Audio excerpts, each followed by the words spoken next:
ተመልካቾቻችን አሁን ደግሞ የሰንበት ተማሪዎች ስለ ሰንበት ትምህርት ቤታቸው ሰንበት ትምህርት ቤት ገብተው ስላገኙ ጥቅም የሚነግሩን የሰንበት ተማሪኝ ወደ ተሰኘው ዝግጅታችን የምናልፈው ተከታትለን እንመለስ።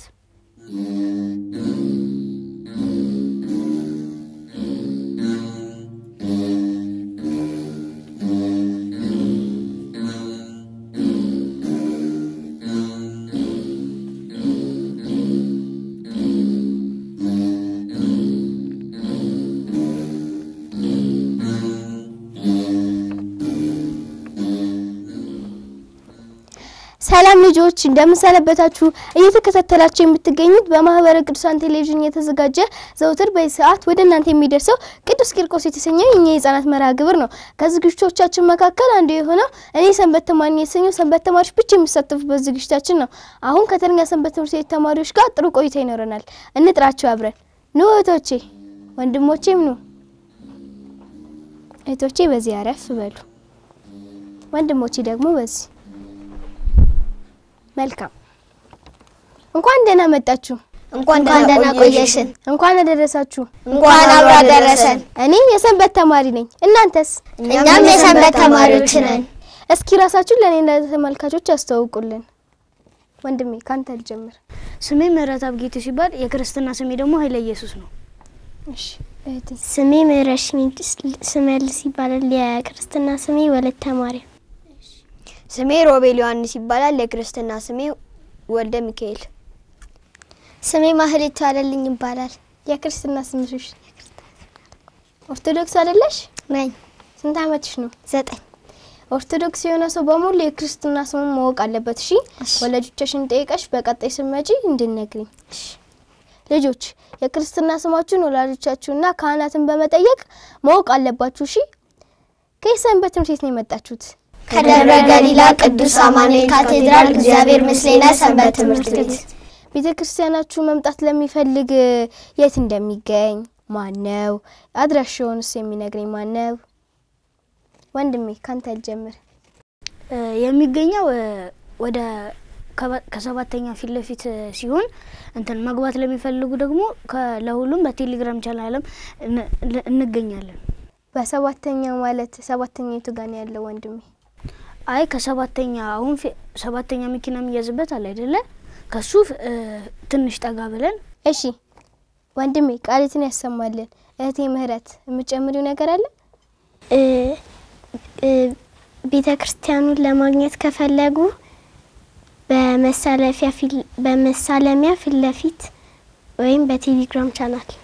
በመሳለሚያ ፊት ለፊት አማኑኤል የሚገኘው ሆስፒታል ጎን ማለት ነው? አዎ። እኔም አውቃለሁ፣ እመጣለሁ አንድ ቀን። ትጨምራላችሁ? እሺ ወደ ቀጣዩ ጥያቄ እንለፍ። ስለእመቤታችን የሚነግረኝ ማን ነው? ወንድሜ ካንተ ልጀምር። እሺ ድሉ ስለስተኛ አመሰግናለሁ። እመቤታችን ማለት አምላክን ወለደች ቅድስተ ቅዱሳን የመለኮት ማደሪያ ስትሆን አሁን እመቤታችን ማለት የአምላክ እናት እኛን የምታማልደን የአዳም ተስፋው ማለት ነው። ከእግዚአብሔር ዘንድ የምታማልድልን በደንብ አድርጎ አብራርቶ አስረድቶናል። ቃልትን ያሰማልን። እህቴ ምህረት? ማርያም ማለት ማር በምድር የሚበላ ጣፋጭ ምግብ ሲሆን ያም ደግሞ የመላእክት የሚመገቡት የሰማይ ምግብ ከሁለት ቃላት የመጣ ሲሆን ማር በምድር ላይ የሚወደድ ጣፋጭ ምግብ፣ ያም ደግሞ በሰማይ ላይ የሚወደድ አይደለ? ቃልትን ያሰማልን። እሺ ማርያም ማለት ከፍጥሯን በላይ ከፈጣሪ በታች ማለት ነው። እሺ እህቴ? ማርያም ማለት አምላክን የወለደች እመቤታችን ናት እና ያኛን ጸሎታችንን ምሰማን ወይንም ከእግዚአብሔር ጋር የምታስታርቅልን ናት። ቃልትን ያሰማል ለአራታችሁም። ወንድሜ እመቤታችን ማርያም ማለት ከፈጣሪ ዘንድ የምታማልድልን ነው ብለሃል። ምልጃ ማለት ምን ማለት ይሆን? እስቲ ለልጆች ንገራቸው። ምልጃ ማለት አሁን የሆነ ሰው ቢጣሉ እንትን ለማስታረቅ። ምልጃ ማለት ከእግዚአብሔር ዘንድ የምታገናኘን ማለት ነው። ቃልትን ያሰማልን። እስቲ እመቤታችን ለኛ ምናችን ናት? እመቤታችን ማለት ለኛ በቃ ለመግለጽ ራሱ እንትን እኔ ያቅተኛል፣ ግን ትንሽ እንኳን ለማብራራት ያክል እመቤታችን ለኛ በቃ ለመግለጽ የሚያቅት ታላቅ አይደለ? እሺ እህቴ እመቤታችን የብዙሃን እናት ናት። በጣም ጥሩ። እመቤታችን ለኛ እናታችን ናት። እመቤታችን ለኛ ለፍጡራን ሁሉ እናታችን ናት። እመቤታችን ለፍጡራንም ለፈጣሪም እናታችን ናት አይደለ? የጌታችን እናት እመቤታችን አይደለች? ናት። በቃ ስለዚህ እመቤታችን እናታችን ናት ማለት ነው። እስቲ ዛሬ ለኔና ለልጆች መቼስ ይዛችሁን የመጣችሁት ነገር አለ አይደለ? እስቲ ካመጣችሁት ነገር ውስጥ ምን እንደያዛችሁልን ንገሩን። መዝሙር። እሺ ውዳሴ ማርያም። እኔም መዝሙር ነው ይዤ መጣሁት። እሺ ወንድሜስ? እኔ ደግሞ ውዳሴ ማርያም ዜማ። እሺ እስቲ በቅድሚያ ከመዝሙሩን ጀምር። አማኑኤል አዳነን በማይሻር ቃሉ አማኑኤል አዳነን በማይሻር ቃሉ ደስ ይበለን ደስ ይበለን እልል በሉ አመስግኑ አዳነን በማይሻር ቃሉ ደስ ይበለን ደስ ይበለን እልል በሉ አመስግኑ አዳነን በማይሻር ቃሉ አማኑኤል አዳነን በማይሻር ቃሉ አማኑኤል አዳነን በማይሻር ቃሉ ደስ ይበለን ደስ ይበለን እልል በሉ አመስግኑ አዳነን በማይሻር ቃሉ አዳነን በማይሻር ቃሉ አማኑኤል አዳነን በማይሻር ቃሉ ደስ ይበለን ደስ ይበለን እልል በሉ አመስግኑ አዳነን በማይሻር ቃሉ ደስ ይበለን ደስ ይበለን እልል በሉ አመስግኑ አዳነን በማይሻር ቃሉ። ስለ መዝሙሩ ከጣዕሙ ብዛት አጥንትን የሚያለመልመውን የመላእክትን ዝማሬ ያሰማልን። አሜን። ዝማሬ መላእክትን ያሰማል። አሜን። ስለ ኒቆዲሞስ ምን ያህል ታውቃላችሁ? ኒቆዲሞስን ታውቁታላችሁ? እስቲ ኒቆዲሞስን የሚያውቀው እጅን ያውጣ። እናንተ ታውቁትም? እሱ ብቻ ነው የሚያውቀው? እስቲ ንገረኝ፣ ኒቆዲሞስ ማን ነው? ኒቆዲሞስ ማለት የአይሁድ አለቃቸው ሲሆን በሌሊት እየመጣ ከጌታችን ዘንድ የሚማር ሰው ነው። ማታ ማታ ማለት ነው። አዳመጣችሁት? ኒቆዲሞስ ማለት ምን ማለት ነው አለ? እስቲ ባንድ ላይ ንገሩኝ። ኒቆዲሞስ ማለት የኃይል እና የአይሁድ ንጉስ። እሺ ቃልት ያሰማልን። አሜን። ቃልትን ያሰማል። አማኑኤል ቤተክርስቲያን ነው የምትማሩት አይደለ? አማኑኤል ምን ማለት ነው? እስቲ የሚነግረኝ። እሺ እህቴ ካንቺ ልጀምር። እግዚአብሔር ከኛ ጋር ነው። ቃልትን ያሰማልን። እግዚአብሔር ከኛ ጋር ነው ማለት ነው። ከወንዶች ቅዱስ ከሴቶች ደግሞ ቅድስት መሆን የሚፈልግ ማን ነው? ወንድሜ ካንተ ልጀምር። ጥያቄውን አንዴ ብታብራሪልኝ። ለምሳሌ ቅዱስ አቡነ ተክለ ሃይማኖት ይባላል አይደለ? ቅድስት አርሴማ ይባላል አይደለ? እስቲ እንደነሱ መሆን የሚፈልግ ማን ነው ማለት ነው? እሺ ወንድሜ። አሁን ይሄንን መሆን የምንችለው ጸሎት በማድረግ ጾም በመጾምና ከእግዚአብሔር ዘንድ በጸሎት በመገናኘት። እንደነሱ መሆን ግን ትፈልጋለህ? አዎ። ልክ እንደማን? ልክ እንደማን እኔም ወዳቸው ጻድቅ እንትን ጻድቅ ከሁሉም ይበላለጣል ማለት ሳይሆን መሆን የሚፈልገው ማለት ነው። መሆን የሚፈልገው እንደ አቡነ እስትንፋሰ ክርስቶስ እንደ ቅዱስ አቡነ እስትንፋሰ ክርስቶስ ቃልትን ያሰማልን። እህቴ ምህረት እኔ መዝሙር ዘመረሽ ግን በመንግስተ ሰማያት ቅድስት ተብለሽ ነው አይደል መኖር የምትፈልጊው? ስለዚህ ቅድስት መሆን ትፈልጊያለሽ? ልክ እንደማን? ልክ እንደ ቅድስት ክርስቶስ ሰምራ። ልክ እንደ ቅድስት እናታችን ክርስቶስ ሰምራ። እሺ ወንድሜ እኔ ልክ እንደ ቅዱስ መሆን ትፈልጋለህ? ብዙ ቅዱሳኖች አሉ። እስቲ ከነዛ ውስጥ ማንን ነው መሆን የምትፈልገው? እንደ ቅዱስ ይስሐቅ። እንደ ቅዱስ ይስሐቅ አባቱን በመታዘዙ አይደለ? አዎ። በጣም ጥሩ። ግን ወላጆችን አንተም ትታዘዛለህ? አዎ። እንደ ቅዱስ ይስሐቅ ተመርቀህ ወደፊት ቅዱስ ሆነ በእግዚአብሔር ዘንድ ነው እሺ መኖር ያለብህ። ቃልትን ያሰማልን። እሺ እኔ መሆን ፈልገው ቅድስት ነው እንደ ቅድስት አርሴማ። እንደ እናታችን ቅድስት አርሴማ ለእግዚአብሔርና ለሃይማኖቷ ብላ ሰማዕትነትን ስለከፈለች ነው አይደለ? ቃልትን ያሰማልን። የቅዱስ አማኑኤል ቤተክርስቲያን የእግዚአብሔር ምስሌነ ሰንበት ትምህርት ቤት ተማሪዎች ናቸው አይደለ? አዎ። እስቲ ሰንበት ትምህርት ቤት ተምራችሁ ምን አገኛችሁ? ምን ትምህርቶችስ ተማራችሁ? ወንድሜ ካንተ ልጀምር። በሃይማኖታችን ጽኑ እንድንሆን። እሺ ወላጆቻችንን መታዘዝ እንዳለብን። እሺ ወንድሜ እኔ ሰንበት ትምህርት ቤት ተምሬ ያገኙት ብዙ ጥቅሞችን ሲሆን ከነሱ መካከል ደግሞ አንዱ ስለ ቅዱሳን ስለ እግዚአብሔር ስለ እመቤታችን በደንብ እውቀቶችን አግኝቼበታለሁ። ሌላው ደግሞ ስነ ጽሁፍ የሚባል ደግሞ የትምህርት አይነት አለ። እሱን ደግሞ አሁን ግጥሞችን ለመጻፍ ድራማዎችን ለመስራት ምናምን የሚጠቅም የትምህርት ዘርፍ ነው። እሱን ተምሬበታለሁ። አንተ እስቲ ከድራማው ከስነ ጽሁፉ ከግጥሙ ከዛን ውስጥ ይበልጥ የምትወደው የቱን ነው? እኔ ሁሉንም ወዳቸዋለሁ፣ ግን ማስበልጠው ግን ድራማ ነው። እስቲ ማን እንደሆነ ሰርተህ ታውቃለህ? ድራማ ይሄ ብዙ ጊዜ አሁን የተለያዩ ብዙ ነገሮችን ስለምሰራ የምትወደው ማን ነው? የምትወደው ገጸ ባህሪ ሆነ የሰራኸው?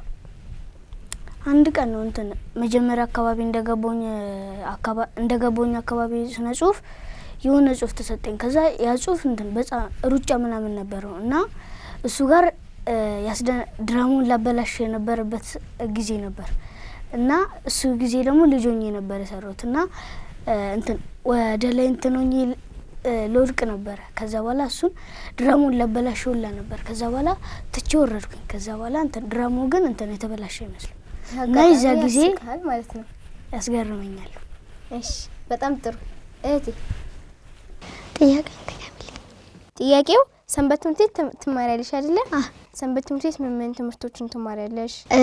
እኔ አሁን መማራው እንደሱ እንዳለው ንባብ ቤት የሚባል አለ እና የአብነት ትምህርት እና ተጨማሪ ቀን የሚባል ትምህርት አለ። ሰኞ ተጨማሪ ቀን እስቲ ተጨማሪ ቀንና ንባብ ቤት የአብነት ትምህርትም ምን እንደሚያስተምሩ እስቲ በደንብ ዝርዝር አድርገሽ ነገር። እሺ ከተጨማሪ ቀን ጀምርና ተጨማሪ ቀን ሰኞ የምንጠራበት ሲሆን በመጀመሪያ ጸሎትን እንነሳለን። ከዛ መዝሙር የቃል ጥቅስ እንላለን። ከዛም በኋላ ውዳሴ ማርያም እንማራለን የአብነት ትምህርት። እሺ ንባብ ቤትስ? ንባብ ቤት ደግሞ እሱ እንዳለው የፊልም እና የግጥም ስነ ጽሁፋዊ ማለት ነው። እነሱን ያካተተ ነው። ቃልት ያሰማልን። እስቲ የእናንተ ሰንበት ትምህርት ቤት ለልጆች ምን አገልግሎቶችን ይሰጣል? ወንድሜ ካንተ ልጀምር። መዝሙር ድራማን እየተለማመድሽ ስለ እግዚአብሔር ታሪክ ስለ ሁሉም ነገር ማወቅ። እሺ ወንድሜ ስለ ቅዱሳን የምንማረው በአስተማሪዎች መምህራን እና ፊልሞችን ትማራላችሁ። እሱ እኔ ለልጆች አገልግሎት የሚሰጡት በቃል ጥቅስ እና በፊልም በድራማ ወይም በፊልም ማለት ነው። የእናንተ የሰንበት ትምህርት ቤት የሰንበት ኮርስ አይሰጥም? ይሰጣል። መቼ? በክረምት ላይ ሮብና አርብ። በክፍል ደረጃ ነው? በእድሜ እስቲ አንተ ስንተኛ ክፍል ነህ ወንድሜ? እንትን በክፍል ሲባል እንትን 1 2 ሳይሆን ቀዳማይ 1 ቀዳማይ 2 ምናምን እንደሚባለው። አንተ ስንተኛ ደርሰህ ነበር? እኔ ሁለት ጊዜ ነው እንትን ኮርስ የተማርኩት። እኔ መጀመሪያ ስማር ቀዳማይ ሆኜ ነው እንጂ ቀዳማይ 1 እና ቀዳማይ 2 እዛ ጊዜ አልነበረም። አሁን በቅርቡ ነው የተጀመረው እና ቀዳማይ ሆኜ ስማር ብዙ ትምህርቶችን አግኝቼበታለሁ። ለምሳሌ ትምህርት ሃይማኖትና ነገረ ማርያም ነው። አሁን ስንት ላይ ደርሰሃል? ቀጣይ ክረምት ላይ ስንተኛ ቀዳማይ 2 ገብተህ ነው የምትማረው? እሺ እህቴስ? ነገረ ሃይማኖትና ነገረ ቅዱሳን ተመረሻል። ቀዳማይ ስንት ነሽ? 2 ቀጣይ ክረምት ላይ 2 ነው የምትገቢው ማለት ነው? አሁን ነኝ። እሺ ቀዳማይ 2ን ስጨርሱ ሌሎችን ታስተምራላችሁ ማለት ነው? አይ እንደዛ ሳይሆን አሁን ቀዳማይ 1 እና ቀዳማይ 2 የሚባለው አሁን ቀዳማይ 1 ክፍል በእድሜ ነው። ከዛ በታችም ደግሞ ደቂቅ 1 እና 2 አለ። ደቂቅ የሚባለው እንትን እድሜያቸው ከ4 አመት እስከ 7 አመት ያሉ ናቸው። እስከ 7 እኮ አይ ሁሉንም አንድ ላይ እኮ ከ4 አመት እስከ 7 አመት እስከ 5 እስከ 7 አመት ያሉት ሲሆኑ እነዛ ተማሪዎች የሚማሩበት ደቂቅ ክፍል ይባላል። ከዛ በኋላ ደግሞ እድሜያቸው ደግሞ ከ7 እስከ 12 ያሉ ደግሞ የሚማሩበት በቀዳማይ ክፍል ይባላል። ቀዳማይ ክፍል ደግሞ እንደ ደቂቅ በሁለት ይከፈላል። እነሱም ቀዳማይ 1 እና ቀዳማይ 2 ናቸው። ቀዳማይ 2 የመጨረሻው ነው ማለት ነው? ከዛ በኋላ ወደ ካሌ መዘዋወር። ካሌ እሺ፣ አንቺ ካሌ ነው መገቢ ማለት ነው? ቀጣይ በጣም ጥሩ። ለሌሎችም ማስተማር አለብሽ። እሺ ወንድሜ ቀጣይ። እኔ ቀዳማይ 1 ነህ አንተ። እህቴስ? እኔም ቀዳማይ 1 ነኝ። እናንተ ቀዳማይ 1 ናችሁ ማለት ነው። በደንብ ተመራችሁ ካለም ከዛም ካለፈ ደረጃ ካለ ጨረሳችሁ አስተማሪ ነው መሆን ያለባችሁ። እሺ መልካም። እስቲ ለልጆች ከመጣችሁልን ውስጥ አንዱን አቅርቡልን። ወንድሜ ይመስለኛል ቅድም ውዳሴ ማርያም ዜማ ይዤላችሁ መጥቻለሁ ብለናል። እስቲ አቅርብልን። እኔ ይዤላችሁ የመጣሁት የውዳሴ ማርያም ዜማ ሲሆን ከውዳሴ ማርያም ዜማ ውስጥ ደግሞ ፈቀደ ይባላል። ፈቀደን ደግሞ አሁን እላችኋለሁ። ፈቀደ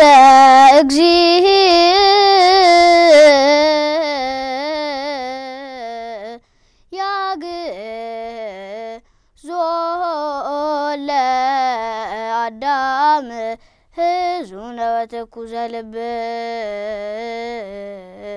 ወያግብኦ ሀበዘት ካት መንበሩ ሰአ ሊለነ ቅድስት። ቃልትን ያሰማልን። ይሄን ሁሉ ትምህርት የምታስተምራችሁን ቤተክርስቲያናችሁን ትወዷታላችሁ? አዎ። እስቲ እንዴት እንደምትወዷት ንገሩኝ። ወንድሜ ካንተ አልጀምር። እንገሚን ጥያቄ ቤተክርስቲያንን ትወዳታለህ አይደለ? እንዴት ነው የምትወዳት? ከእናቴ በላይ አስበልጬ። ከእናቴ በላይ አስበልጠ። ቃልትን ያሰማልን። እህቴ? የተቸገሩ ሰዎችን በመርዳት ምጽዋት በማድረግ እሷን ትረጃለሽ፣ ቤተክርስቲያንን ታግዣለሽ። ቃልትን ያሰማልን። ያቅም ያለውን እንትን በመርዳት ስትረዳት ቤተክርስቲያንን እንደወደድካት ትገልጻለህ ማለት ነው። እሺ እኔ ደግሞ ቤተክርስቲያን የምወዳት በቃ ከሁሉም ነገር አብርጬ ነው የምወዳት። ከሁሉም ነገር ከፈጣሪ በታች ማለት ነው። እሺ ስለዚህ ከሁሉም ነገር አብርጣሽ በመውደድሽ ትማሪባታለሽ ማለት ነው። ቤተክርስቲያናችሁን በዚህ ልክ ከወደዳችኋት ደግሞ በደንብ ተማሩ። እሺ ሰንበት ትምህርት ቤት የሚማር ልጅ እናንተ ትማራላችሁ አይደለ? የሚማር ልጅ ታውቃላችሁ? ሰንበት ትምህርት ቤት እናንተ ከምትማሩትና የማይማር ልጅ ልዩነቱ ምን ይሆን? እስቲ በደንብ ተመልክታችኋል? እሺ እህቴ ካንቺ ልጀምር። እሺ እድል ስለተሰጠኝ በለው እግዚአብሔር ሰማ መሰግናለሁ። የሚማርና የማይማር ልዩነት አለው። ከማይማር ጀምርና የማይማር ቤተሰቦቹን አይታዘዝም እና ሰዎችን አያከብርም እና የተቸገሩ ሰዎችን አይረዳም። የሚማር ደግሞ ቤተክርስቲያን ታላላቆቹን ቤተሰቦችን ያከብራል እና የተቸገሩ ሰዎችን ይረዳል። እሺ እህቴ እዚህ ጋር ጥያቄ ልጠይቅሽ። እስቲ ቤተክርስቲያን የማይማር ኦርቶዶክስ ያልሆነ ሰው ራሱ እኮ ሰዎችን ይረዳል አይደለ? ስለዚህ ሰዎችን መርዳት በደንብ ተምሮ በእውቀት ለመርዳት ነው ወይስ ምን ለማለት ፈልገሽ ነው? እኔ ለማለት የፈለኩበት ምክንያት የማይማር ልጅ አሁን ትንሽ ነው እና ይማራል፣ በእርግጥ ይማራል። በትምህርት ቤታችን ይማራል። ነገር ግን እንደዚህ ሰንበት እና ስነ ጽሁፍ ምናምን አይሄድም እና ለኳስ ምናምን። ስለዚህ ሰንበት ሲማር የበለጠ ገብቶት ለእግዚአብሔር መስዋዕትነትን ከፍሎ ነው ማለት ነው። እሺ በጣም ጥሩ ወንድሜ። እኔ አሁን እንትን መለይበት አጋጣሚ አሁን ሌሎች እምነት ተከታዮችም የሚሰጡ ሲሆን እኛም እንሰጣለን። አሁን ከነሱ የሚለይበት ምክንያት እኛ እግዚአብሔርን እውነተኛውን አምላክ ይዘን ስለምንሄድ ነው። እነሱ ግን እምነት ሳይኖራቸው ዝም ብሎ ብቻ መስጠት ጥቅም ያለው። እሺ የሚማር ልጅስ ከነሱ በምን ይለያል? የሚማር ሰው እንትን ካካሄዱ ከእንትኑ ሁላ ሰው ይማርበታል። እሺ ቃሊትን ያሰማል። ሰንበት የማይማር ልጅ የተቸገረን ሰው አይረዳም። ጊዜውን በጨዋታ ነው የሚያሳልፈው። የሚማር ልጅ ደግሞ ለእግዚአብሔር አገልግሎት እየሰጠ ይኖራል ማለት ነው። እሺ ቃሊትን ያሰማል። አሜን። ቃሊትን ያሰማል።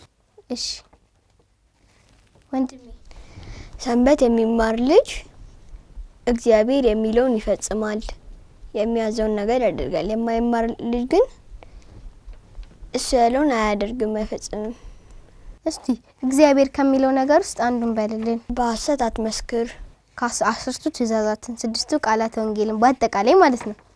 እሺ እዚህ ጋር ግን አንድ ነገር ልንገራችሁ። የተቸገሩትን መርዳት ማለት በአጠቃላይ የተቸገረውን ሰው ሌላ ሃይማኖት ወይም አህዛብ የምንለውም ይረዳል።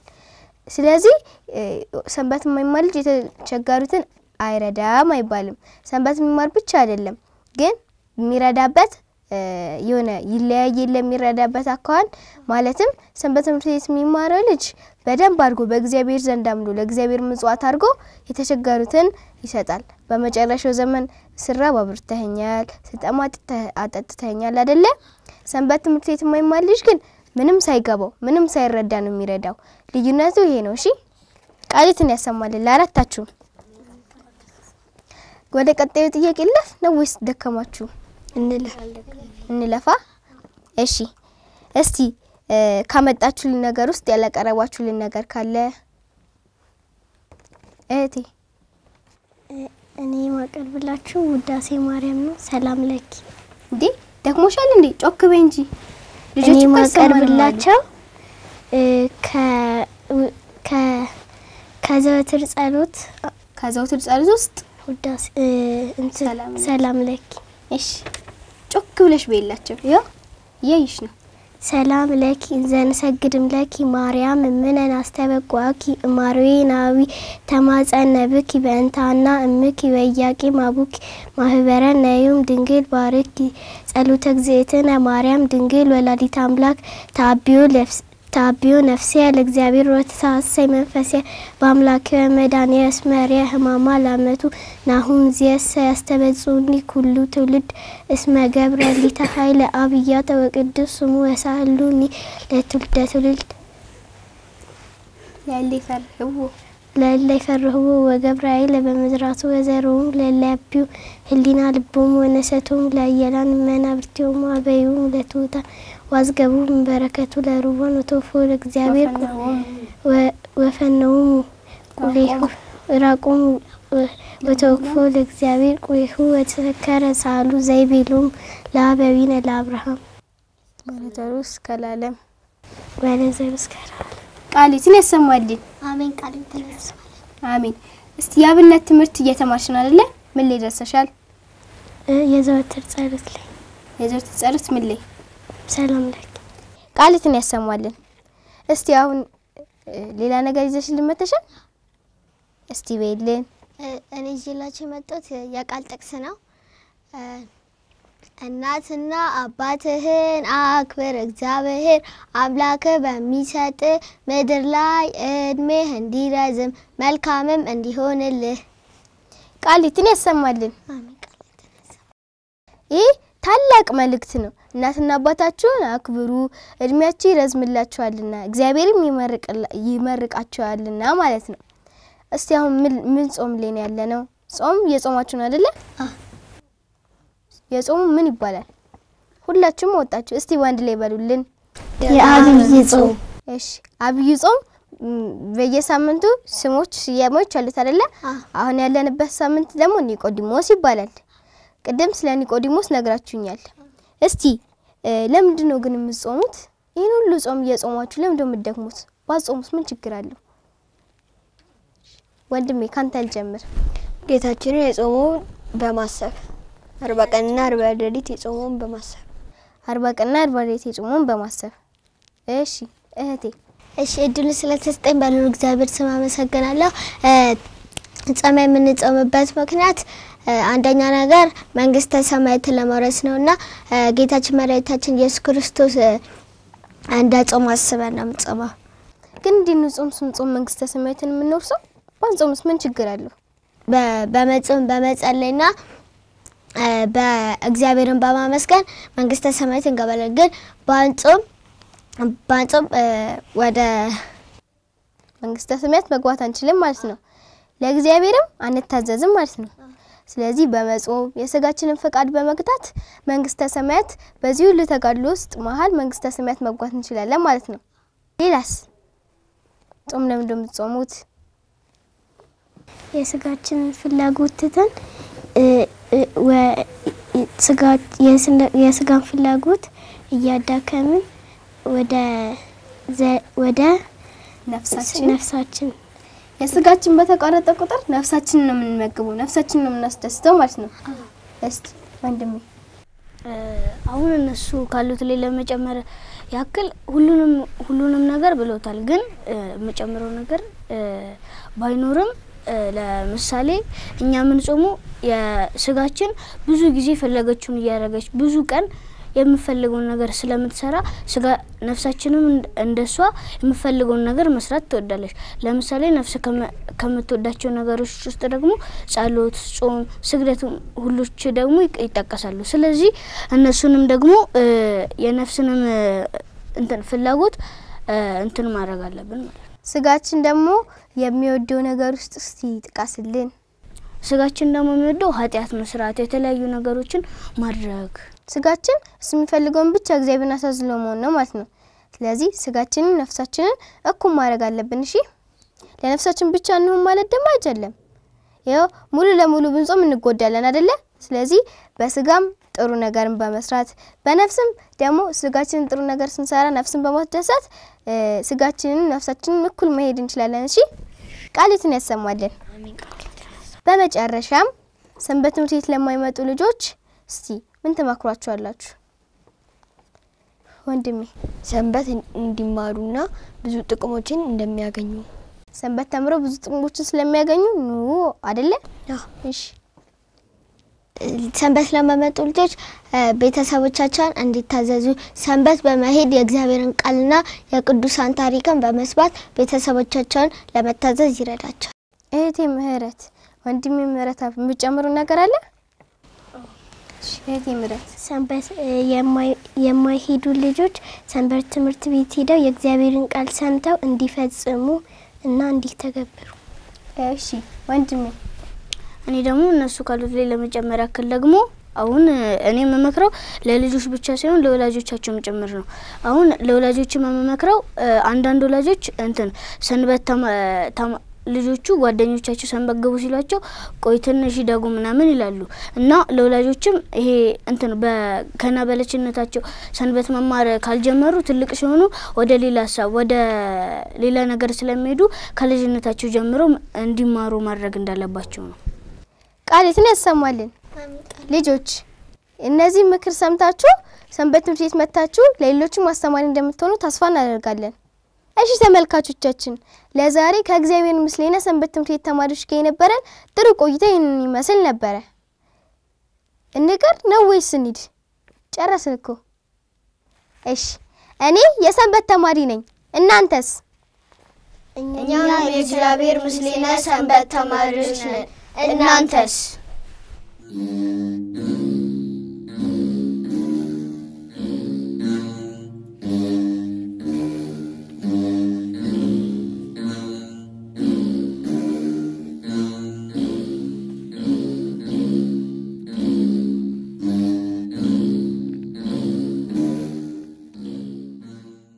ውድ የእግዚአብሔር ልጆች ከዝግጅቱ ተመልሰናል። በዝግጅቱ ለተሳተፉ ሁሉ እግዚአብሔር አምላክ ቃሉን ያሰማልን።